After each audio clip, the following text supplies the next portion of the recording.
بیٹیوں یعنی قوم کی عورتوں سے ہمیں کوئی سروکار نہیں، ہم جو چاہتے ہیں تمہیں خوب معلوم ہے۔ لوط کہنے لگے کاش میرے پاس کوئی قوت ہوتی یا میں کسی مضبوط پناہ میں ہوتا۔ لوط علیہ السلام کے پاس کچھ بھی تو نہیں تھا، صرف ان کی اپنی بیٹیاں ان پر ایمان لائی تھیں، یہاں تک کہ ان کی بیوی بھی کافر تھی۔ بخاری اور مسلم کی روایت ہے، نبی کریم صلی اللہ علیہ وسلم نے فرمایا، اللہ تعالی لوط پر رحمت فرمائے، وہ اللہ تعالی کی طرف پناہ لیتے تھے۔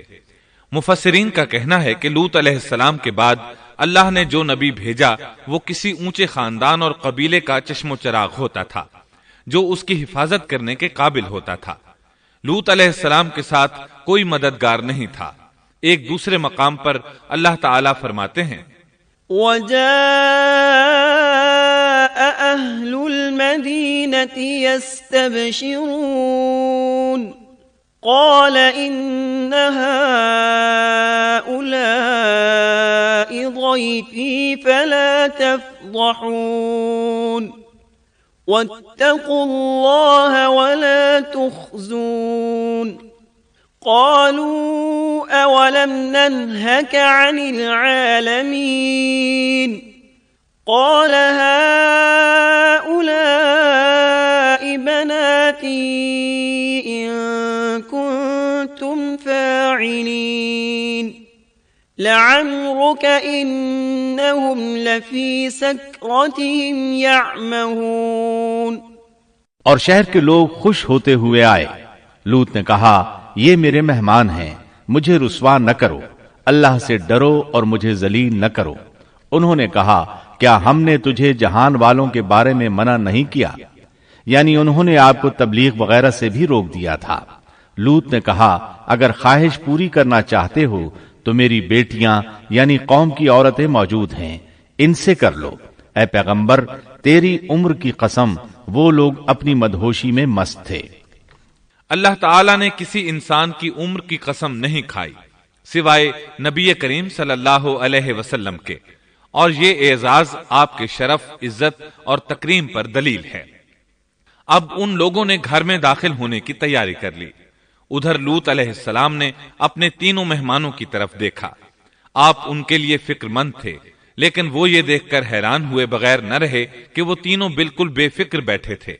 اس وقت کی کیفیت اللہ تعالیٰ نے قرآن مجید میں یوں بیان فرمائی ہے، قال انکم قوم منکرون قالوا بل جئناک بما كانوا فيه يمترون وأتيناك بالحق وإنا لصادقون۔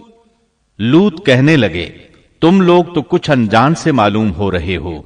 اس پر وہ کہنے لگے ہم تو تیرے پاس وہ فیصلہ لائے ہیں جس میں اس قوم کو شک تھا، اور ہم تیرے پاس حق لے کر آ چکے ہیں، اور بے شک ہم سچے ہیں۔ سورۃ العنکبوت میں اللہ تعالیٰ فرماتے ہیں، وَقَالُوا لَا تَخَفْ وَلَا تَحْزَنْ إِنَّا مُنَجُّوكَ وَأَهْلَكَ إِلَّا امْرَأَتَكَ كَانَتْ مِنَ الْغَابِرِينَ إِنَّا مُنزِلُونَ عَلَىٰ أَهْلِ هَٰذِهِ الْقَرْيَةِ رِجْزًا مِّنَ السَّمَاءِ بِمَا كَانُوا يَفْسُقُونَ۔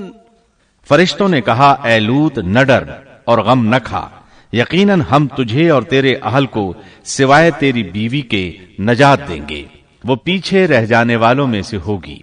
ہم اس بستی والوں پر ان کے گناہوں کے سبب آسمان سے عذاب نازل کرنے والے ہیں۔ انہوں نے یہ بھی کہا، قالوا يا لوط إنا رسل ربك لن يصلوا إليك۔ کہنے لگے اے لوط ہم اللہ کے بھیجے ہوئے فرشتے ہیں، یہ لوگ تجھ تک نہ پہنچ پائیں گے، یعنی تجھے تکلیف نہیں پہنچا سکیں گے۔ پھر ان میں سے ایک شخص نے اندر داخل ہونے کی کوشش کی۔ جبریل اٹھے، انہیں ایک ایسی ضرب لگائی کہ تمام کے تمام اوندھے ہو گئے۔ اس بارے میں اللہ کا فرمان ہے، وَلَقَدْ رَاوَدُوهُ عَنْ ضَيْفِهِ فَطَمَسْنَا أَعْيُنَهُمْ انہوں نے لوط کو اس کے مہمانوں کے بارے میں پھسلانے کی کوشش کی تو ہم نے ان کی آنکھیں مٹا ڈالی۔ اللہ تعالیٰ سورۃ القمر میں فرماتے ہیں فَذُوقُوا عَذَابِي وَنُذُرْ پس میرا عذاب اور ڈرانا چکھو۔ وہ دھمکیاں دینے لگے اور واپس جاتے ہوئے کہنے لگے ہم تجھ سے کل نبٹ لیں گے۔ انہوں نے سزا محسوس بھی کر لی لیکن پھر بھی توبہ نہ کی۔ اس وقت فرشتوں نے کہا إِنَّ مَوْعِدَهُمُ الصُّبْحُ أَلَيْسَ الصُّبْحُ بِقَرِيبٍ یقیناً ان کے وعدے کا وقت صبح کا ہے، اور کیا صبح بالکل قریب نہیں؟ صبح تک انہیں مہلت مل گئی۔ فرشتوں نے کہا فَأَسْرِ بِأَهْلِكَ بِقِطْعٍ مِّنَ اللَّيْلِ وَاتَّبِعْ أَدْبَارَهُمْ وَلَا يَلْتَفِتْ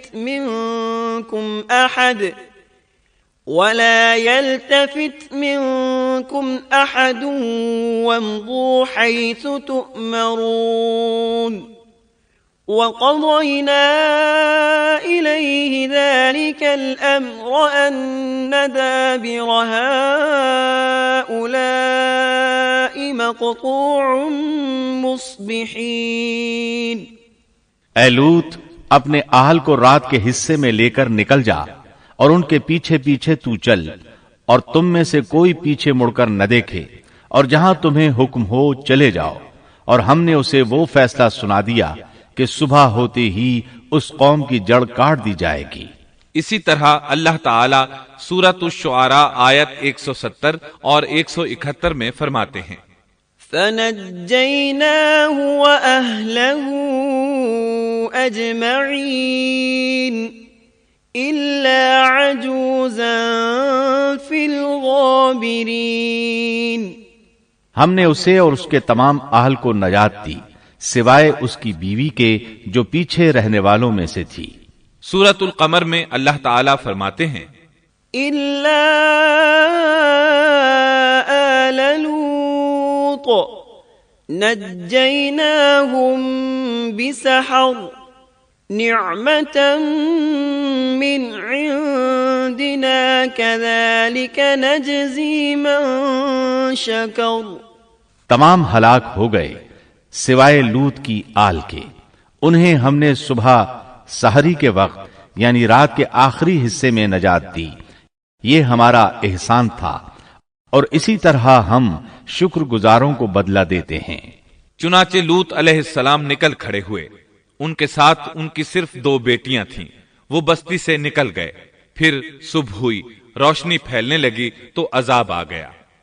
وَلَقَدْ صَبَّحَهُم بُكْرَةً عَذَابٌ مُسْتَقِرٌّ فَذُوقُوا عَذَابِي وَنُذُرْ اور صبح سویرے ہی انہیں ٹھہرنے والے عذاب نے آ لیا، پس تم میرے عذاب اور ڈرانے کا مزہ چکھو۔ یہ عذاب کیسا تھا؟ جبریل علیہ السلام آئے، اپنا پر زمین کے نیچے داخل کیا، اس مکمل بستی کو اکھیڑا اور آسمان کی طرف اٹھا کر لے گئے۔ کہا جاتا ہے کہ فرشتوں نے اس بستی کے مرغوں کی اذان اور کتوں کے بھونکنے کی آوازیں سنی، اور لوگوں نے فرشتوں کی تسبیح سن لی۔ جبریل علیہ السلام نے ایک چیخ ماری، سب بجھی ہوئی آگ کی طرح ہو گئے، پھر مکمل بستی کو پکڑ کر الٹا دیا، ہر ایک کے لیے آسمان میں پتھر تیار تھا، بہرحال اس کو زمین پر دے مارا۔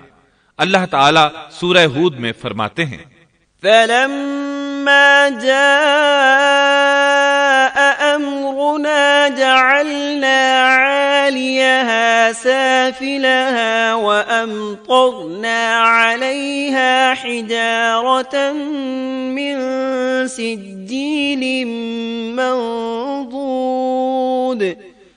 مُّسَوَّمَةً عِندَ رَبِّكَ وَمَا هِيَ مِنَ الظَّالِمِينَ بِبَعِيدٍ پس جب ہمارا حکم آیا تو ہم نے اس کا اوپر والا حصہ نیچے کیا اور ان پر کنکریلے پتھر برسائے جو تہ بتہ تھے، تیرے رب کی طرف سے نشاندار تھے، اور وہ ان ظالموں سے کچھ دور نہیں تھے۔ سورۃ الحجر میں اللہ فرماتے ہیں فأخذتهم الصيحة مشرقين فجعلنا عاليها سافلها وأمطرنا عليهم حجارة من سجيل۔ روشنی ہوتے ہی انہیں بڑے زور کی چیخ نے پکڑ لیا، پھر ہم نے اس کا بلند حصہ نیچے کیا اور ان پر کنکر والے پتھر برسائے۔ سورۃ الشعراء میں اللہ فرماتے ہیں وَأَمْطَرْنَا عَلَيْهِمْ مَطَرًا فَسَاءَ مَطَرُ الْمُنذَرِينَ إِنَّ فِي ذَلِكَ لَآيَةً وَمَا كَانَ أَكْثَرُهُم مُؤْمِنِينَ وَإِنَّ رَبَّكَ لَهُوَ الْعَزِيزُ الرَّحِيمُ۔ اور ہم نے ان پر ایک خاص قسم کا می برسایا، پس بہت ہی برا می تھا جو ڈرائے گئے ہوئے لوگوں پر برسا۔ یہ ماجرا بھی سراسر عبرت ہے، ان میں سے بھی اکثر مسلمان نہ تھے۔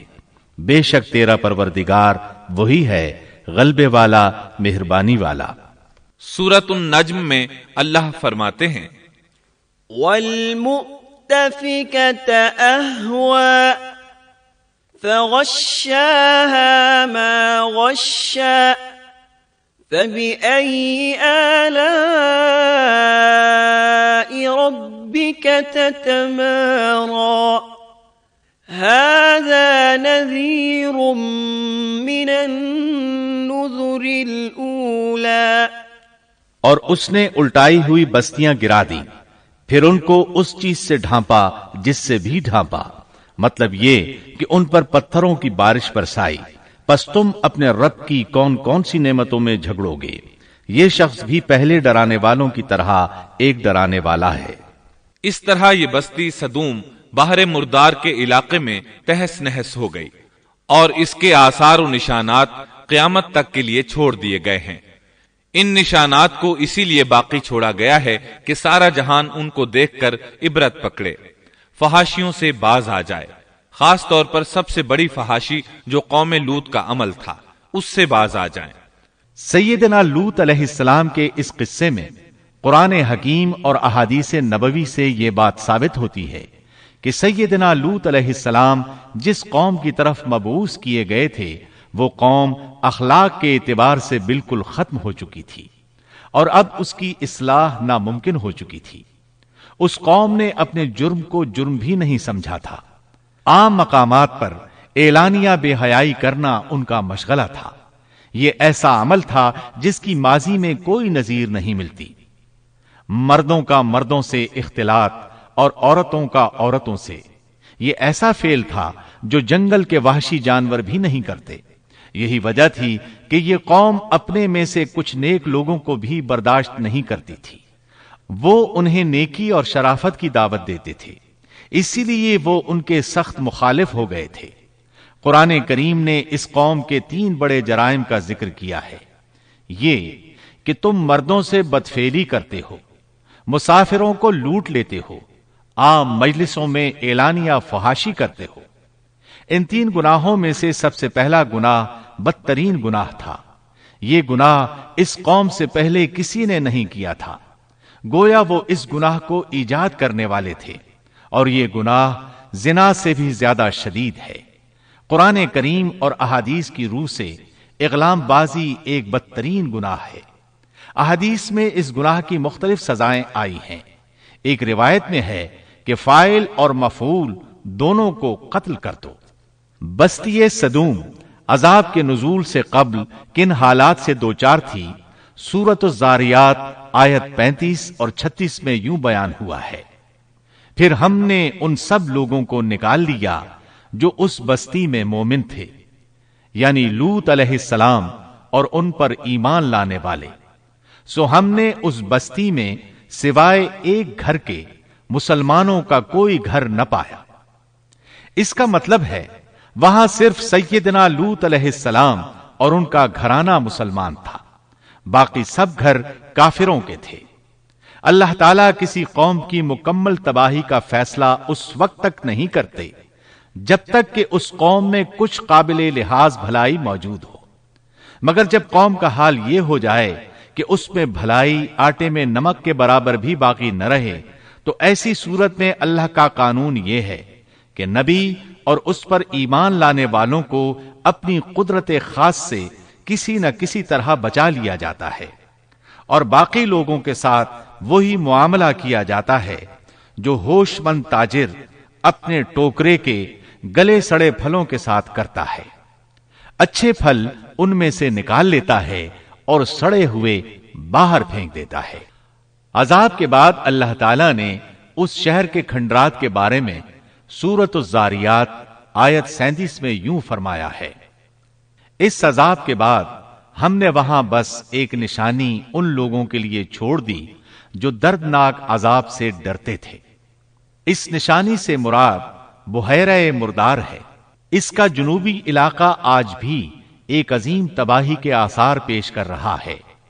ماہرین آثار قدیمہ کا خیال ہے کہ قوم لوط کے 5 بڑے شہر شدید زلزلے سے زمین میں دھنس گئے تھے اور ان کے اوپر